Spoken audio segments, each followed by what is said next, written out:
പുഴുങ്ങിയ ചെറുപയറാണോ മുളപ്പിച്ച ചെറുപയറാണോ ആരോഗ്യത്തിന് കൂടുതൽ നല്ലത്? ഇത് ഒരുപാട് പേരുടെ സംശയമാണ്.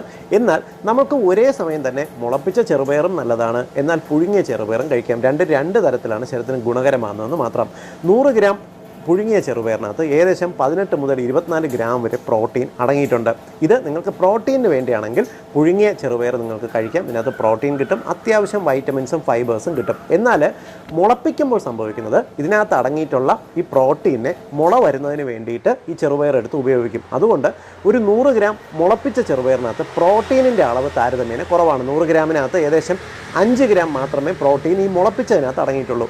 അതുകൊണ്ട് തന്നെ പ്രോട്ടീനിന് വേണ്ടിയാണ് നിങ്ങൾ ചെറുപയർ കഴിക്കുന്നതെന്നുണ്ടെങ്കിൽ നിങ്ങൾ പുഴുങ്ങിയ ചെറുപയർ കഴിക്കുന്നതാണ് നല്ലത്. എന്നാൽ മുളപ്പിച്ച ചെറുപയറിനകത്ത് നിങ്ങൾക്ക് വൈറ്റമിൻസും മിനറൽസും ആൻറ്റി ഓക്സിഡൻസും വളരെ ആക്റ്റീവായിട്ടുള്ള ഫോമിൽ അടങ്ങിയിട്ടുണ്ട്. അതുകൊണ്ട് തന്നെ ഒരേ ദിവസം തന്നെ നിങ്ങൾക്ക് ഒരു പ്ലേറ്റിനകത്ത് നിങ്ങൾക്ക് മുളപ്പിച്ച ചെറുപയറും കഴിക്കാം, പുഴുങ്ങിയ ചെറുപയറും കഴിക്കാവുന്നതാണ്.